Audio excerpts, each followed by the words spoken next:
있는데요. 올 한 해 잘 마감하게 해달라고, 남은 시간도 하나님 영광 위에 살아갈 수 있게 해달라고 하나님 앞에 우리 기도하는 시간 같습니다. 하나님 은혜와 사랑을 감사합니다. 저희들을 사랑하시는 하나님, 새로운 달 11월을 맞이했습니다. 하나님의 은혜 가운데 시작한 11월 달 한 달이 하나님 앞에 영광되게 하시고 또한 우리에게는 은혜가 되는 귀한 시간 되도록 도와주시기만 원합니다.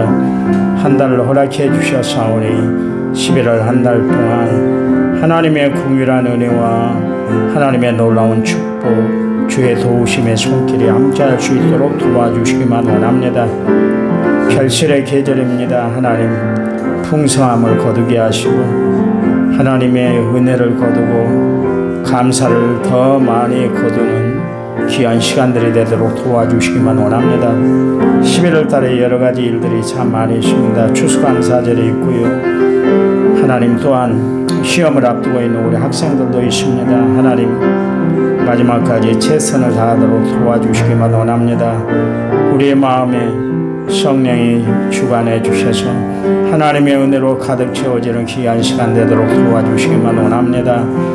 한 달 동안 하나님이 저희들의 삶을 눈동자처럼 보호해 주시고 지켜주시고 보장하시고 이끌어 주실 줄 믿고 예수님의 이름으로 기도했습니다. 아멘. 사도신경으로 우리의 신앙을 주님 앞에 고백드리겠습니다. 나는 전능하신 아버지 하나님 천지의 창조주를 믿습니다. 나는 그의 위라스 아들 우리 주 예수 그리스도를 믿습니다. 그는 성령으로 잉태되어 동정녀 마리아에게서 나시고 본디오 빌라도에게 고난을 받아 십자가에 못 박혀 죽으시고 장사된 지 사흘 만에 죽은 자 가운데서 다시 살아나셨으며 하늘에 오르셔 전능하신 아버지 하나님 우편에 앉아 계시다가 거기로부터 살아있는 자와 죽은 자를 심판하러 오십니다.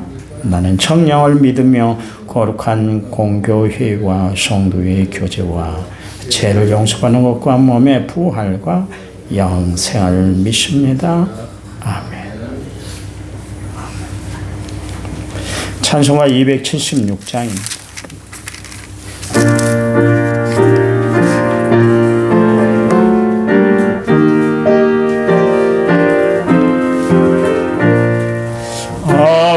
아버지여 이 죄인을 용납하여 주시고 예수님의 이름으로 구원하여 주소서. 아버지를 떠나 살 소래 되었고 험한 길에 고난 몸이 이제 돌아옵니다. 전에 하던 헛된 일을 애통하게 여기고 겸손하게 엎드려서 용서하여이다. 은혜 감당 못하오나 회개하는 영혼과 나의 약한 육신까지 감히 드리옵니다. 나의 죄를 사하시려 주님 죽으셨으니 그 공로를 의지하여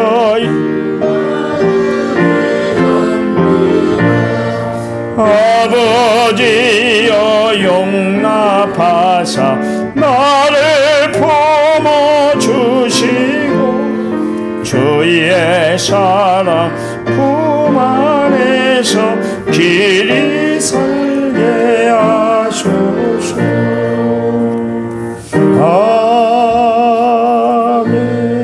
아멘. 우리 순서지에 나와 있는 11월의 기도문을 읽겠습니다. 하나님, 주의 사랑과 크신 은혜로 11월을 시작하게 하시니 감사드립니다. 결실의 계절입니다. 우리의 삶과 믿음의 풍성한 결실을 얻는 한 달이 되게 해 주시옵소서. 이 시간 첫 시간을 주께 드리고 시작합니다. 한 달 동안 은혜의 시간이 되게 해 주시기 원합니다. 주님, 열방을 향해 기도합니다. 전쟁과 분쟁이 그치게 하시고 기근과 갈등이 그치고 평화가 가득하게 해 주시옵소서. 이 땅 대한민국을 위해 기도합니다. 복음으로 하나 되는 민족이 되게 해 주시고 서로 상생의 복을 누리게 해 주시옵소서. 이 고을 남원을 위해 기도합니다. 살기 좋은 믿음의 도시가 되게 해 주시길 원합니다. 교회를 위해 기도합니다. 마지막 때 이 지역에 희망이 되는 교회, 회복의 역사가 나타나는 교회가 되기를 간절히 원합니다. 우리의 가정과 자녀들을 위해 기도합니다. 평강으로 지켜주시고 은혜의 역사로 저들 앞길에 임마누엘 하나님이 함께해 주시기를 기도드립니다. 11월 한 달을 주께 맡깁니다. 예수님의 이름으로 기도드립니다. 아멘. 성경 말씀 누가복음 11장 11절, 누가복음 15장 15장 11절 11절에서 16절까지만 읽겠습니다. 11절에서 16절 11절 또 이르시되 어떤 사람에게 두 아들이 있는데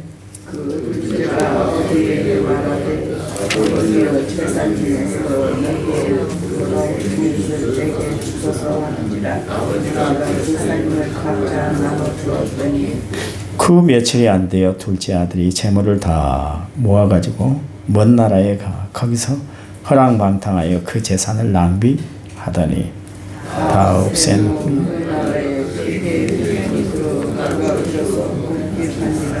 아멘.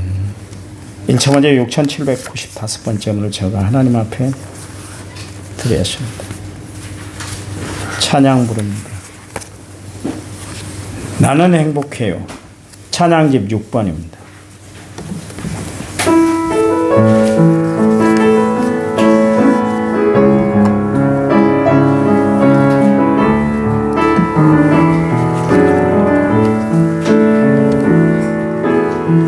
주님만 문 밖에는 아는 사람 없어요. 가슴 깊이 숨어있는 주를 사랑하는 주님만 문 밖에는 기억하지 못해요. 처음 주를 만난 그날 울며 고백하던 날 나는 행복해요. 제사 받았으니 아버지 품 안에서 떠나 살기 싫어요. 나는 행복해요. 사랑이 샘솟으니 이 세상 무엇이든 채우고도 남아요. 주님 한 분밖에 사랑할 리 없어요. 작은 가슴 뜨거운 주님 피가 흘러요. 주님 한 분밖에 약속 한이 없어요.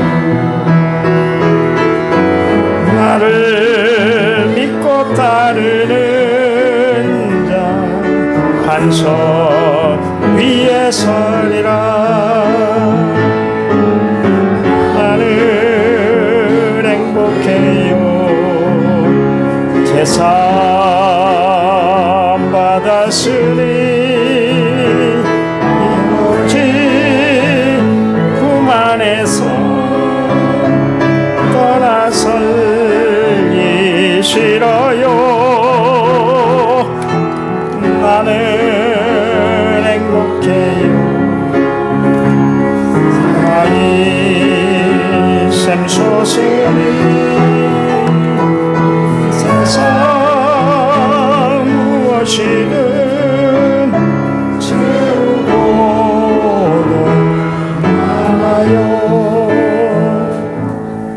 아멘. 그 어떤 보고서에 보니까 사회적 고립도, 우리나라 사회적 고립도가 32%라 그래요. 32%.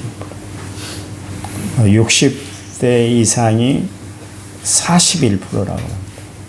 그러니까 10명 중에 4명이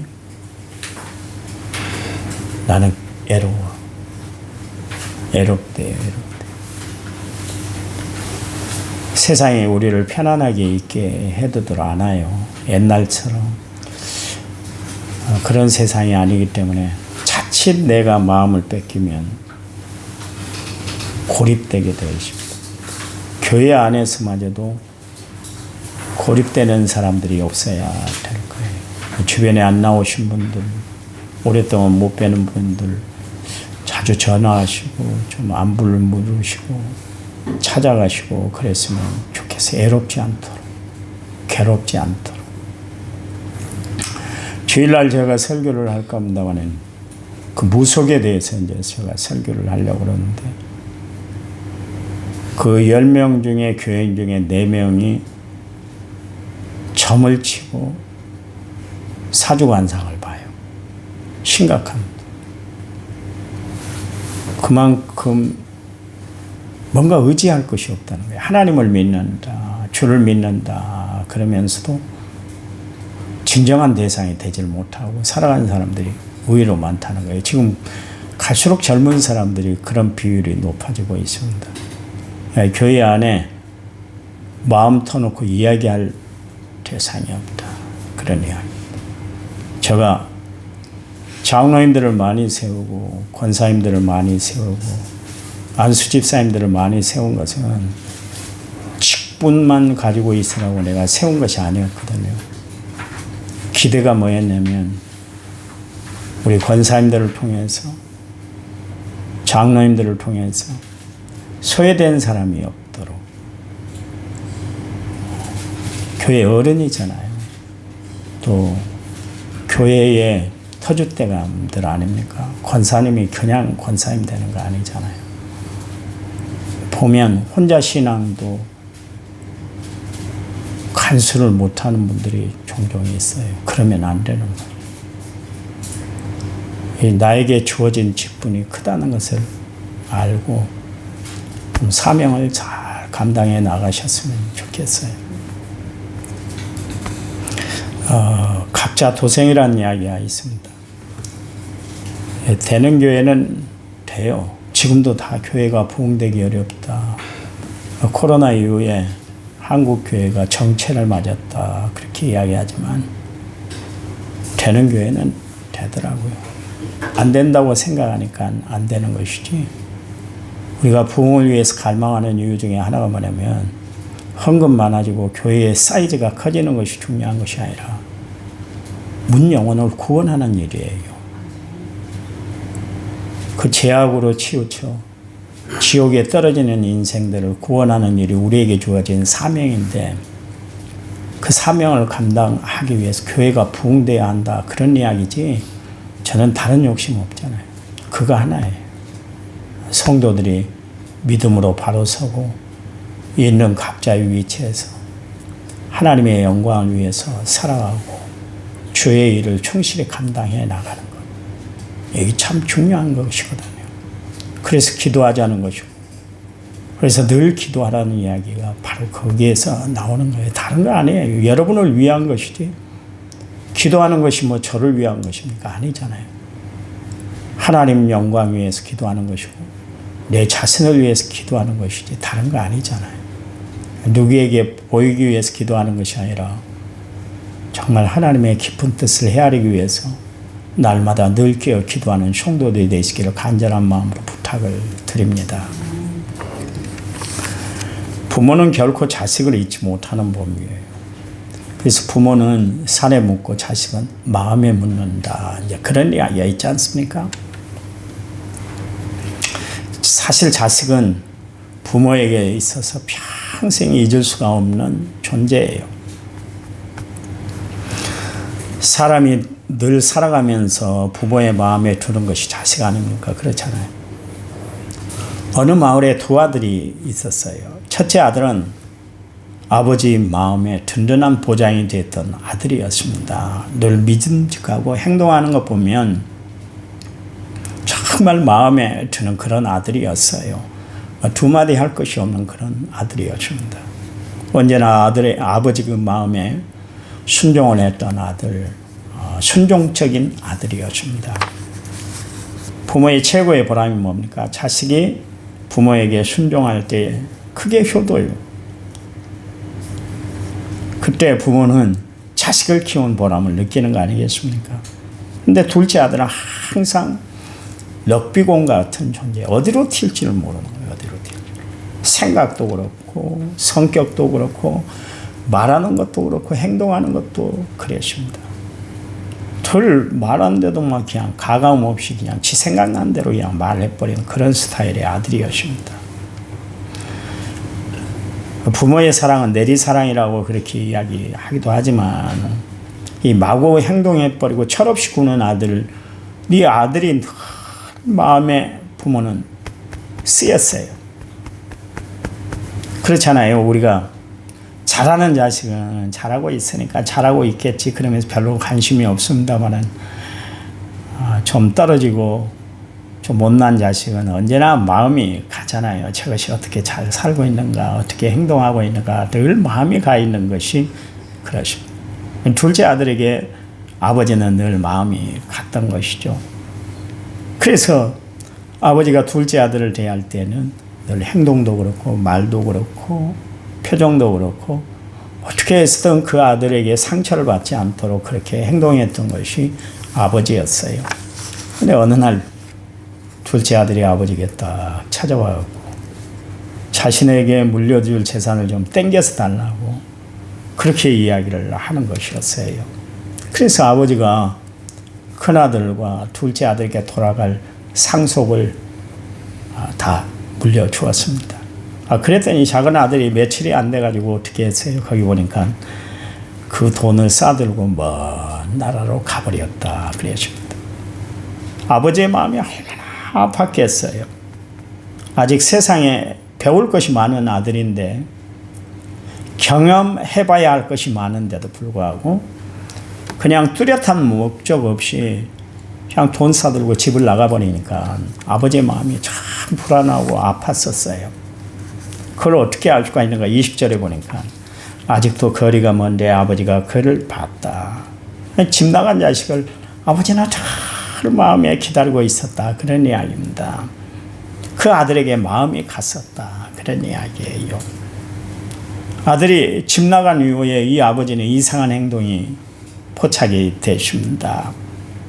혹시 아들이 돌아올까? 그래서 아들들이 걸어가면 그 중에 우리 아들은 없는가? 힐끗 쳐다보는 그런 버릇도 생겼고요.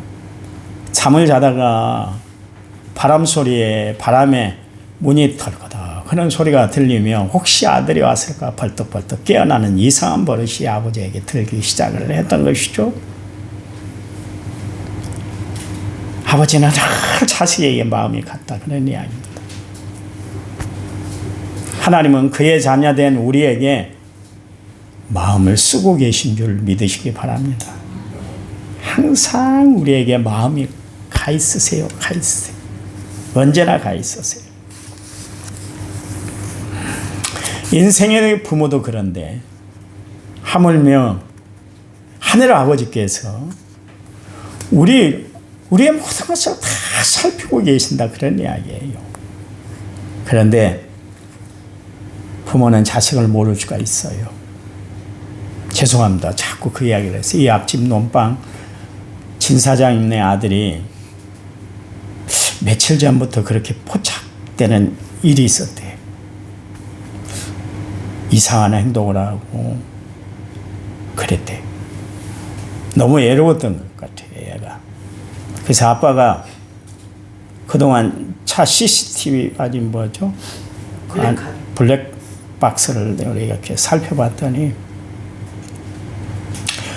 어디 순창에 가서 한 20분 동안 주차장에 멍하니 앉아있다가 돌아오고, 또 어디 갔다가 거기서 뭐 한 30분 또 앉아있다가 돌아오고 해서 혼자 있어. 외로웠던 거예요. 여러분, 교회 안에는 외로운 사람이 없게 만들어야 돼요. 그리고 어머니에게 그동안 하지 않았던 행동들을 좀 했는가 봐요. 근데 설마 그랬대. 설마. 부모는 봐보세요. 일평생 키웠잖아요. 30년 동안 키웠으면 모르는 것이 뭐가 있겠어요. 그의 약점도 알 것이고, 그의 부족함도 알 것이고, 그의 연약함도 아는데도 불구하고 실수하고 놓칠 때가 있다, 그러네요. 인간은 완벽하들 않아요. 여러분, 자식들을 언제까지 품에 끼고 살겠어요? 안 되잖아요. 벌써 그들이 대학 가고 그러면 내 영역에서 다 벗어나고 마는 거 아니겠습니까? 그때 여러분들이 지킬 수 있는 것이 하나가 있는데, 자식을 위해서 기도하는 거예요. 그래서 기도가 중요한 거예요. 그래서 새벽마다 나와서 기도하라는 거예요. 다른 거 아니잖아요, 제가. 기도가 우리 자식들의 장래, 미래를 지키는 줄 믿으시기 바랍니다. 신앙이 자녀들을 경고하도록, 이 세상을 견고하게 살도록 하나님의 손길로 붙드는 도구가 되는 줄 믿으시기 바랍니다. 이 참 중요한 일이에요. 중요하다니까요. 보세요. 세상의 부모도 자식을 안다고 하는데 사각지대가 있었더라, 그런 이야기입니다. 그런데 하나님은 불꽃 같은 눈으로 우리를 살피시기 때문에 못 버리시는 것이 없으세요. 그래서 우리가 내가 못하는 일, 내가 감당할 수 없는 일을 우리가 하나님 앞에 맡기고 살아가는 거 아니겠습니까? 누구는 거창하게 이야기합니다. 기도는 그런 기도가 아니라고. 매일 내 것만 간구하고 기복적인 기도를 한다고 그렇게 이야기하는데, 하나님이 지켜주시지 않으면 이 험난한 세상 어느 누구도 쉽게 살아갈 수가 없고 안전하게 살아갈 수 없는 세상이기 때문에 매일매일 지켜달라고 기도하지 않을 수가 없잖아요. 그렇잖아요. 그래서 우리가 기도하는 거 아니겠습니까? 아니, 어제 기도했는데 하나님을 못 믿어서 오늘도 기도해? 매일 그렇게 반복된 기도, 중언부언하는 기도를 해? 하나님을 그렇게 못 믿어? 그렇게 이야기하는 사람도 있어요. 김동길 교수는 자기는 하루에 기도할 때 5분 이상 기도할 것이 없다고 그랬어요. 왜? 하나님 앞에 맡기기 때문에. 그런데 기도를 몰라도 너무 모르는 분이에요, 김동길 교수. 하나님을 안다면, 우리 형편이 어떻다는 것을 안다면 우리가 매일 기도하지 않을 수가 없어요. 제가 무엇을 놓고 기도하겠어요? 성도들의 영혼을 위해서 날마다 기도하잖아요. 끊임없이 기도하잖아요. 또 기도하잖아요. 반복적으로 기도하잖아요. 그래요. 아들은 이제 아버지의 재산을 가지고 그것이 당연히 내 것이냐? 내 거 아니잖아요. 원래는 내 거 아니었잖아요. 부모님 거였잖아요. 그런데도 불구하고 내 것이냐? 허랑방탕하게 지내다가 어떻게 되십니까? 돈 잃었지, 인심 잃었지, 건강 잃었지, 다 잃어버린 인생이 되고 말았어요. 여러분, 양은 우리 안에 있을 때 안전하고 지킴을 받고 보호함을 받게 되는 것처럼 마찬가지로 우리가 하나님 안에 있을 때만이 우리가 누리는 은혜와 축복과 사랑에 있는 줄 믿으시기 바랍니다. 그래서 바울은 그의 성경에서, 그가 기록한 성경에서 그리스도 안에 있어야 될 것을 우리에게 강조하고 있는 것을 알 수가 있지 않습니까? 그렇잖아요. 부모를 떠났더니 어떤 생활이었습니까? 13절 말씀해 보니까 거기 허랑방탕했다. 그리고 재산을 낭비했다. 그랬습니다. 처음에 나갔을 때 얼마나 자유분방하고 얼마나 좋았겠어요. 얼마나 편했겠어요. 그동안 부모님의 통제를 받고 그렇게 살아오다가 내 마음대로 사는 인생이 됐으니까 얼마나 편하고 좋았겠어요. 먹고 싶으면 먹고 자고 싶으면 자고 가고 싶으면 가고 뭐 자기가 하고 싶으면 다 하고 살게 됐었어요. 그런데 어떻게 됐습니까? 결국 이방 나라 가서 허랑방탕하다가 재산을 다 낭비하고 말았다. 그런 이야기입니다. 사람은요, 편하면 더 편해지기를 원하는 거예요. 사람은 편하면 더 편해지기를 원합니다. 제가 이야기했잖아요. 제가 휴학을 하고 신학대학을 갔는데 휴학을 하고 내가 돈벌이해서 내가 신학대학을 다녀야 되겠다. 그리고 신적이 있었어요. 근데 하나님이 좋아하셨을까요? 알바 자리도 그전에는 없었잖아요. 잘 없었습니다. 지금이야 뭐 알바를 뭐 쉽게 구할 수가 있고 그렇습니다만 그 당시에는 알바가 없었습니다.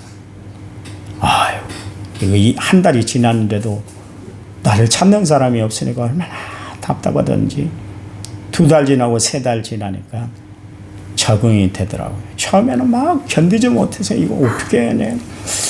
이렇게 그냥 이렇게 살면 안 되는데 그러면서 막 갈등하고 고민했는데 3개월이 딱 넘어가니까 편해지더라고요. 손 하나 갖다 하고 싶지 않아요. 편하면 사람은 더 편해지기를 원하지 힘들고 어렵게 살려고 하들 않아요. 그게 인간이에요, 인간. 사람이 그래요. 그래서 잠언 6장 10절 좀 더 자자 좀 더 졸자 손을 모으고 좀 더 누워있자 하면 내 빈궁이 강도같이 오며 내 곰핍이 군사같이 이를 것이다. 그랬습니다. 매일 통제되지 않는 삶, 매일 절제되지 않는 삶을 살았으니까 금방 어려움이 찾아오는 것이죠. 그렇잖아요. 결국 아버지에게 물려받았던 유산이 다 바닥이 나고 말았습니다. 그의 허랑방탕한 생활은 그의 재산을 그대로 두질 않았어요. 다 탕진하게 만들어버렸어요. 그러자 보세요. 주변의 모든 사람들이 다 떠났잖아요. 여러분, 세상은 무서운 거예요. 무서운 거예요. 없음으로 무시당하고 가진 것이 없다는 것 때문에 갈시를 당하는 것이 세상이에요. 우리가 돈을 모으는 이유는 뭐예요? 세상에서 무시당하지 않고 불편하게 살지 않기 위해서 돈을 모으잖아요. 그래서 꼭 숨겨두고 꼭 묶어두잖아요. 여러분, 세상은 그럴지 모르겠어요. 세상은 있다는 것 때문에 큰소리치고 가졌다는 것 때문에 당당하게 살지는 모르지만 하나님 나라는 그렇지는 않습니다. 결국 14절 말씀해 보세요. 다 없어졌잖아요. 문제가 하나 더 생겼습니다. 뭐냐면 그 나라에 흉년이 들었다. 그렇게 이야기를 하고 있습니다. 그랬더니 비로소 궁핍한지라 그랬습니다. 비로소 그랬습니다. 그가 바라고 동경하던 세상 모든 것을 다 잃게 만들었어요. 다 사라지고 말았어요. 여러분 기억하시기 바랍니다. 세상 것은 아침 안개와 같은 것이에요. 들에 뭐예요? 풀과 같은 존재인 것이에요. 세상 것은 손에 붙잡히지도 않고 붙잡힐 수도 없어요. 여러분 건강 붙잡아 보려고 노력했는데 건강 여러분 마음대로 되던가요? 아니요. 내가 열심히 헬스를 하고 내가 열심히 운동장에서 막 운동을 하고 그게 건강 지켜질 것 같지만 아니에요. 아니더라고요. 아니더라고요. 물질 내가 모은다고 모아놨는데 하루아침에 다 날라버린 사람도 봤어요. 그 큰 회사를 경영하고 트럭을 수십 대 운영하고 포크레인 뭐고 다 싹 날려버렸잖아요. 고물이 돼버리고 말았어요. 주변에 있는 사람들까지 다 못 살게 만들었어요. 그게 세상이요. 물질 잡아진 줄 아세요? 안 잡혀. 잡혀요? 안 잡혀요? 사람, 내가 있을 때 주변에 사람이 있지. 없어 봐보세요. 다 떠나요. 세상에서 제일 어리석은 사람은 붙잡을 수 없는 것을 붙잡고 살아가는 사람, 세상에서 가장 미련한 사람은 붙잡아야 할 것을 붙잡지 못하고 살아가는 사람이 세상에서 가장 어리석고 미련한 사람인 것이에요. 여러분, 그래요. 아버지를 떠난 둘째 아들은 아버지에게 사랑의 대상에서 고통의 대상으로 변하고 말았습니다. 떠난 순간 또 귀여움과 기쁨의 대상에서 결국 슬픔과 아픔의 대상이 되고 말았습니다. 든든함의 대상이 힘들고 힘 빠지게 만드는 대상이 되고 말았어요. 동네 사람들이 물었을 거 아니에요. 여보시오, 둘째 아들 어떻게 있어? 어디 갔어? 안 보이네? 그럴 때마다 뭐라고 이야기했겠어요? 처음에는 아이고 그 아들 큰 꿈을 꾸려고 먼 나라로 갔어. 곧 돌아올 거야. 그랬는데 그게 차일피일 미뤄지고 1년 2년 지나고 나니까 그때마다 마을 사람들이 왜 안 보여 안 보여 그럴 때마다 얼마나 마음에 고통이 컸겠어요. 그래도 아버지 마음에 못을 받고 떠난 자식인데 동네 사람들이 자꾸 물을 때마다 그 아들에 대해서 어떻게 대답해야 될지 정말 막막하기만 했을 거예요. 근데 그 아들이 돌아왔는데 거지도 이런 거지 산 거지 알거지가 돼갖고 돌아왔잖아요. 거지가 됐다는 건 무슨 이야기입니까? 자기 삶을 잃어버렸다는 것이고 자기의 정체성마저 다 놓아버렸다 그런 이야기입니다. 그제서야 이 아들이 깨닫고 아버지께로 돌아왔어요. 그런데 보세요. 아버지의 마음에 못을 박았던 아들이었는데 불구하고 얼마나 먹을 것이 없었던지 돼지 우리에 거기서 돼지도 먹지 않는 지엄 열매를 먹으면서 삶을 열명했던 아들이었습니다. 얼마나 냄새나고 지저분하고 더럽혀진 아들인데도 불구하고 그 아들을 맞이하는 아버지의 모습을 보세요. 아버지가 어떻게 했어요? 목을 안고 입을 맞췄다. 냄새나고 더러워요. 거지도 이런 거지가 없어요. 마음에 상처를 주었던 아들, 기대와 희망을 다 꺾어버렸던 아들인데도 불구하고 그 아버지는 그를 맞아주었어요. 따뜻한 마음. 하나님이 이런 하나님인 줄 믿으시기 바랍니다. 아멘. 버려진 나, 연약한 나, 세상 것으로 온통 오염이 돼서 아무 쓰잘데기 없는 나를 누가 받아주시던가요? 하나님이 받아주신 줄 믿으시기 바랍니다. 아멘. 세상은 누구 하나 받아주는 사람이 없어요. 제가 운동장에서 만나는 분이 한 분이 계십니다. 나보다 한 살 많더라고요. 개띠라고 그러더라고요.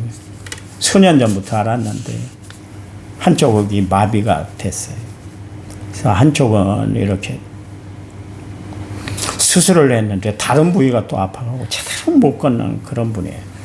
아무도 그 옆에서 같이 가려고 하들 않아요. 왜냐하면 속도가 느리고 그러니까 빨리빨리 여기를 원하니까. 제가 늘 같이 가면서 이야기 저 이야기를 나누는데 그런 이야기를 합니다. 목사님, 우리 지체가 안 좋은 분들이 그동안 수십 명 그분들이 20년 전에 그것을 만들었대요. 그게 이제 추진이 됐대요. 20년 어간에 다 지나오면서 다 사라지고 자기 혼자 남았대요. 혼자. 그렇게 몸이 불편해갖고 한쪽 마비가 온다든가 아니면 지체가 장애가 있다든가 그런 분들이 다 돌아가시고 이제 다 포기하고 자기 혼자 남았다고 그러더라고요. 그러면서 그런 이야기를 해요. 저한테. 목사님이 그래도 저렇게 말벗해 주셔서 고맙다고. 어느 누구 하나도 가까이 오려고 하지도 않고 함께 섞어서 운동하려고도 하지 않았는데 목사님이 함께 해주셔서 참 감사하다고 그런 이야기를 하시더라고요. 세상에는 그래요. 세상은 얼마나 인심이 냉랭한지 몰라요. 그러나 하나님은 사랑이 무궁한 줄 믿으시기 바랍니다. 그러니 누구를 의지하고 살려고 그래요? 하나님을 의지하고 하나님을 바라보고 살아가는 성도들이 되시기를 간절한 마음으로 부탁을 드립니다. 하나님 감사합니다. 오직 주를 소망하며 하나님을 바라보고 살아갈 때 하나님이 우리의 삶의 주인이 되어 주셔서 합력하여 선을 이루어 주시기만을 원합니다. 주님, 힘들고 어려운 세상이지만 결코 힘들지 않은 것은 하나님이 우리와 함께 하시기 때문인 줄 믿습니다. 오늘도 그 하나님을 의지하여 간절한 마음으로 기도한 건데요. 하나님이 하늘문을 여시고 우리의 기도를 응답해 주시기만을 원합니다. 예수님 이름으로 기도했습니다. 아멘. 찬송가 280장.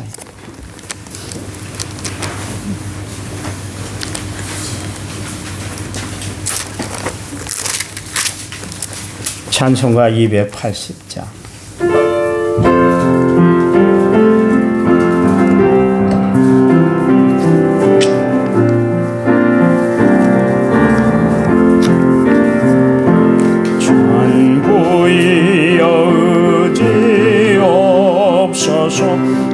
손 들고 옵니다. 주 나를 외면하시면 나 어디 가니.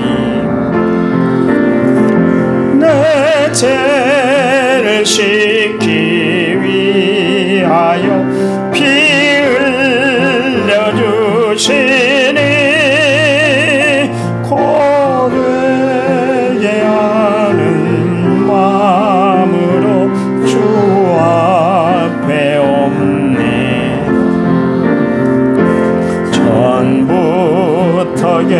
계신 주께서 영죽을 죄인을 보혈로 구해 주시니 그 사랑 안음 내 죄를 씻기 위하여 피 흘려 주시니 곧 되게 하는 마음으로 주 앞에 옵네. 나 예수지함으로 큰 권능 받아서 주님께 구한 모든 것 늘 얻겠습니다. 내 죄를 씻기 위하여 피 흘려 주시니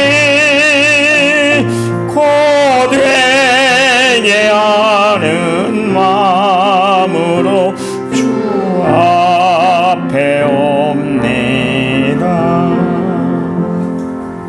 아멘. 우리 합심해서 기도하는 시간 같습니다. 기도합니다.